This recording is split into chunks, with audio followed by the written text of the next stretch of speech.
एक छोटी सी कविता सुनाती हूँ आपको, ध्यान से सुनना, बिल्कुल ध्यान से। कविता कहिए या गाना कहिए, सुना सभी ने होगा, पुराना है। जब सुना तब शायद मनोरंजन के लिए सुना होगा, तब इतना ध्यान नहीं पड़ा, तब उस समय मेरा भी इतना ध्यान नहीं पड़ा था। लेकिन जब आज का समय देखते हैं, हम आज के लोगों को देखते हैं, जिस प्रकार रिश्ते हो गए हैं, भरोसा जिस प्रकार का आजकल हो रहा है, तब लगता है कि वो गाना या वो कविता एकदम सटीक बैठती है उस बात पर या आज के संसार पर। क्या कसमें वादे प्यार वफा बातें हैं बातों का, कसमें वादे प्यार वफा बातें हैं बातों का, कोई किसी का नहीं ये झूठ,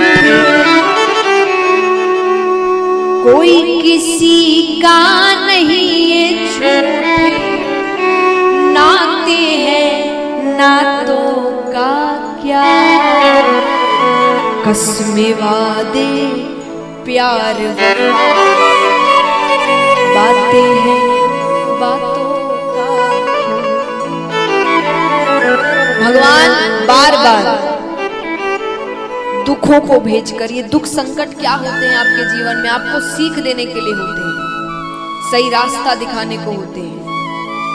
तो भगवान बार बार दुखों को भेजकर, संकटों को भेजकर, संतों को भेजकर आपको समझाते रहते हैं सही रास्ता कौन सा है, तुम्हें किस रास्ते पर चलना है। पर हम गलत रास्ते पर चले जा रहे हैं, आंखें बंद कर कर बिल्कुल। तो देखिए कितनी अच्छी बात, कब आज का समय देखकर बात कब लिख दी गई। कहते हैं होगा मसीहा सामने तेरे, फिर भी तू ना बच पाएगा, होगा मसीहा सामने तेरे, फिर भी तू ना बच पाएगा, तेरा अपना खून ही आखिर तुझको आग लगाएगा, तेरा अपना खून ही आखिर तुझको आग लगाए। और आसमान में उड़ने वाले मिट्टी में मिल जाएगा, कसमें वादे प्यार बातें हैं बातों का। और जैसा मैंने कहा, संसार कैसा है, सुख में आपके साथ रहते हैं, दुख में आपको छोड़कर चले जाते हैं। और ऐसे ऐसे आपका साथ छोड़कर जाएंगे या आपको धोखा देंगे जिनके बारे में आपने सोचा तक नहीं होगा कि ये मुझे धोखा दे जाएगा या ये मेरे पीठ पीछे ऐसे कार्य करेगा। सुख में साथ रहेंगे तेरे, दुख में सब मुंह मोड़ेंगे, सुख में साथ रहेंगे तेरे, दुख में सब मुंह मोड़ेंगे, दुनिया वाले तेरे होकर तेरा ही दिल तोड़ेंगे, कि दुनिया वाले तेरे होकर तेरा ही दिल तोड़ेंगे। और आप क्या उम्मीद लगाते हैं ऐसे लोगों से? एक बात बताइए, कितने व्यक्ति समझते हैं या जानते हैं या मानते हैं कि भगवान हर जगह से हमें देख रहा है? कौन कौन मानता है ये बात? हाथ उठाना। फिर भी गलत काम करते हो, जानते हुए वो हर कोने से देख रहा है, हर चीज का हिसाब होने वाला है, फिर भी गलत काम करते हैं।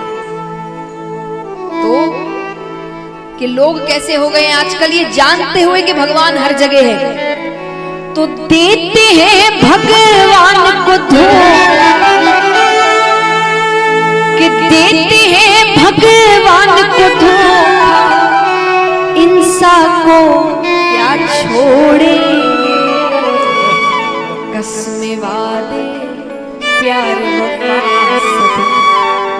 हैं बातों का,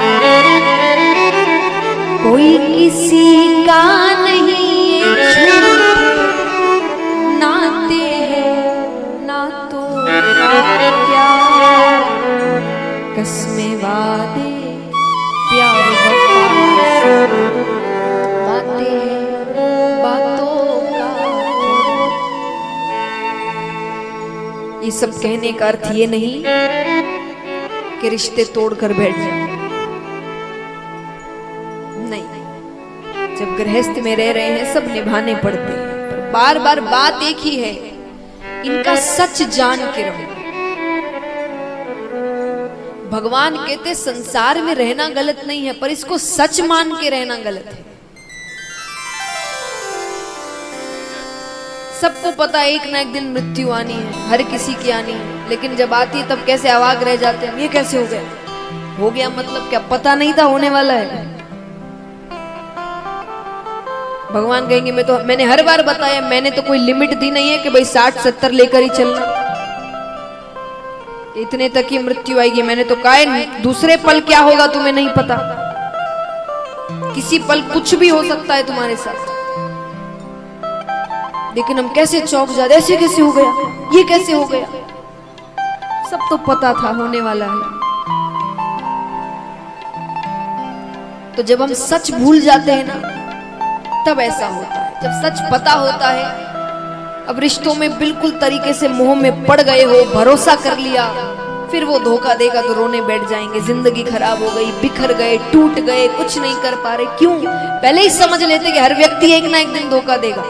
ये बात हमेशा याद रखना, इस दुनिया में हर व्यक्ति आपको एक ना एक बार धोखा देगा, हर व्यक्ति। लेकिन धोखा अलग अलग हो सकता है। कई बार आप सोचेंगे व्यक्ति खराब नहीं है, तो उसका जीवन आपको धोखा दे जाए। बहुत प्रेम हो गया उससे, उसका अंत समय आ गया, अब आप तो उस पर निर्भर थे पूरी तरीके से, वो गया, उसके जीवन ने आपको धोखा दे दिया। पर धोखा तो हर व्यक्ति एक ना एक बार देगा, तो या तो उसके लिए तैयार रहो, और या फिर इंतजार करो जब दे तो हम टूटे, हम बिखरे, हम रोए। भगवान हर बार यही समझाते हैं, संसार में रहना गलत नहीं है, पर इतने मत पड़ जाओ कि फिर जब असलियत सामने आए तो अपने आप को संभाल ही ना पाओ।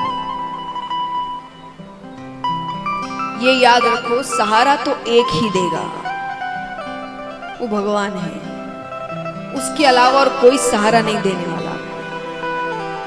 सच्चा तो वही है, और जीवन भर साथ भी वही देगा। इसीलिए कहा जाता है दुख में भगवान की याद आती है, सुख में किसी को भगवान ऐसे ही थोड़ी ये बात कही जाती है कि भगवान सुख में साथ नहीं रहते, दुख में आ जाते हैं, क्योंकि सुख में हम ही याद नहीं रखते उनको। हम अपने उत्सव मनाने में, उसको सेलिब्रेट करने में कि भाई खुशियां जीवन में आई है, कोई भगवान को याद नहीं करता। दुख में सबको बड़े भगवान की याद आती है, मंदिरों में जा रहे हैं, हाथ जोड़ रहे हैं, रो रहे हैं, भगवान रक्षा करो रक्षा करो। और जो काम हो जाता है तो भूल गए भगवान को। ये नहीं करना है। तो महाराज अब शुकदेव जी कहते हैं, राजा परीक्षित पूछते हैं कि प्रभु हमने सुना है कि मरने के बाद, मृत्यु के बाद नरक लोक है, स्वर्ग लोक है, तो ये सच में है कि सिर्फ कहने को बातें डराई जाती है? शुकदेव जी कहते सच में है। तो बोले कैसे है, क्या होता है वहां पर?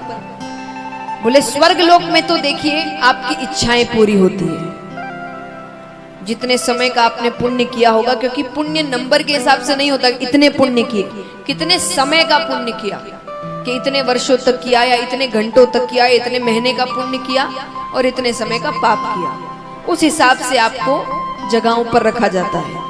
तो स्वर्ग में क्या होगा, आपकी इच्छाएं पूरी होगी, जो कहोगे वो इच्छा पूरी की जाएगी। नरक में क्या होगा? बोले नरक में आपको दंड दिया जाता है। कैसे? बोले अलग अलग नरक लोक है, नरक लोक सिर्फ एक नहीं है, कुल 28 नरक लोक है। कितने? 28। उसमें पाप के हिसाब से दंड मिलता है, जैसे पाप किए होंगे वैसा दंड मिलेगा। उदाहरण देखिए, मैं आपको उदाहरण दे रही हूँ, शुकदेव जी ने असली दंड बताए थे। वो दंड सुनने के बाद राजा परीक्षित इतने डर गए थे, तो जिन्होंने अपने जीवन में सिर्फ एक पाप किया था, सिर्फ एक, राजा परीक्षित ने, उसकी भी सजा उनको मिल गई कि 7 दिनों में मृत्यु है। तो हम तो आए दिन पाप करते ही रहते हैं, हम कितना डर जाए। इसलिए असली दंड नहीं बताते हुए आपको उदाहरण दिए जाएंगे। मान लीजिए घर में हम साफ सफाई करते हैं ना, डस्टिंग का कपड़ा होता है, सिर्फ जो ऊपर ऊपर धूल बैठ जाती है तो उसको थोड़ा झाड़ देते हैं। उस कपड़े को साफ करना है, कैसे करेंगे बताइए? धो के पानी में, थोड़ा सा पानी में धोएंगे, वो साफ हो जाएगा क्योंकि सूखा कपड़ा है। अब अगर मान लीजिए घर के पोछे का कपड़ा है, जो पोछा लगाते हैं, उसको साफ करना है, कैसे करोगे? पानी में साबुन इत्यादि जो भी इस्तेमाल करते हैं, थोड़ा ब्रश इत्यादि भी इस्तेमाल होगा, कूटनी से पीटा जाएगा, तब जाकर वो साफ होगा। अब मान लीजिए घर के चौके का कपड़ा है, रसोई घर का, जिसमें तेल की चिकनाई है, उसको कैसे साफ करेंगे? खोलते हुए गर्म पानी में डाला जाएगा, फिर कॉस्टिक सोडा इत्यादि डाला जाएगा, खूब साफ किया जाएगा, खूब पीटा जाएगा, खूब निचोड़ा जाएगा, तब जाकर वो साफ होगा। तो जैसे कपड़े वैसी सफाई, जैसे पाप वैसा दंड, ऐसे ऐसे दंड मिलते हैं वहां पर। ये सब सुन के तो राजा परीक्षित भयंकर डर जाते हैं। राजा परीक्षित कहते, प्रभु ऐसा कुछ है कि जीव पाप भी करे और नरक लोक भी ना जाए। सुखदेव जी कहते ऐसा कुछ नहीं है, पाप किए हैं तो नरक लोक जाना पड़ेगा। हाँ, अगर आप पाप एक बार करते हैं, उसका प्रायश्चित सही तरीके से कर ले तो दंड बहुत कम हो जाता है, लेकिन जाना तो पड़ेगा। बोले नहीं, कोई तो तरीका होगा, एक तो ऐसा तरीका होगा कि पाप करके भी वो नरक लोक ना जाए। सुखदेव जी कहते हैं, आप पापियों का भी कल्याण चाहते हैं, एक तरीका है, सिर्फ एक तरीका। सुनने में इतना आसान है कि यहां आधे बैठे व्यक्ति सोचेंगे हमारा काम तो हो गया, लेकिन करना उतना ही कठिन है। सुखदेव जी कहते हैं, अगर अंत समय में मुख से भगवान का नाम ले लो तो नरक लोक नहीं जाते। कितना आसान लग रहा है ना? कितनों के चेहरे पर मुस्कुराहट दिख रही है मुझे। लेकिन जन्म जन्म मुनि जतन कराही, अंत राम कही आवत नहीं। कितनों ने कोशिश की है, ये इतना आसान नहीं है। क्यों नहीं है? सबसे पहली चीज कल बताया था मैंने, अंत समय में आपको बहुत पीड़ा होती है, भयंकर पीड़ा होती है। उस पीड़ा से हम बाहर निकलने के बारे में सोच नहीं पाते। तो सोचिए, उस पीड़ा से बाहर निकले तो सिर्फ एक चीज दिमाग में होती है, क्या? परिवार से मिल लूं, बेटे से मिल लूं, बेटी से मिल लूं, पत्नी से मिल लूं, बच्चे से मिल लूं। भगवान दूर दूर तक किसी के ख्यालों में नहीं आते, और जब तक ख्यालों में आए तब तक मृत्यु हो चुकी होती है। तो इतना आसान नहीं है भगवान का नाम लेना। लेकिन अब देखिए, सांसारिक जीव कोई भी बात आसानी से मानता नहीं है। उसको आज के समय में कोई भी बात सच्ची कब मानी जाती है? किसी बात को अगर सच मानना है तो कैसे मानेंगे आज के समय पर?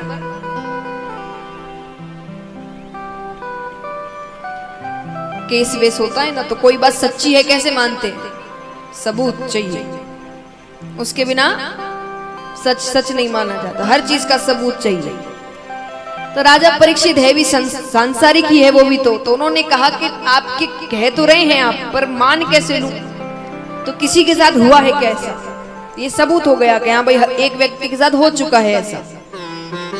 तो अगर किसी के साथ हुआ है तो बताइए। सुखदेव जी कहते जरूर हुआ है। कन्नौज नगरी में एक ब्राह्मण रहते थे। उनके एक पुत्र था जिसका नाम था अजामिल, छोटा सा बालक। भगवान की बहुत भक्ति करते थे उसके पिताजी। बच्चे को भी बचपन में कई संस्कार दिए, पर एक बार वो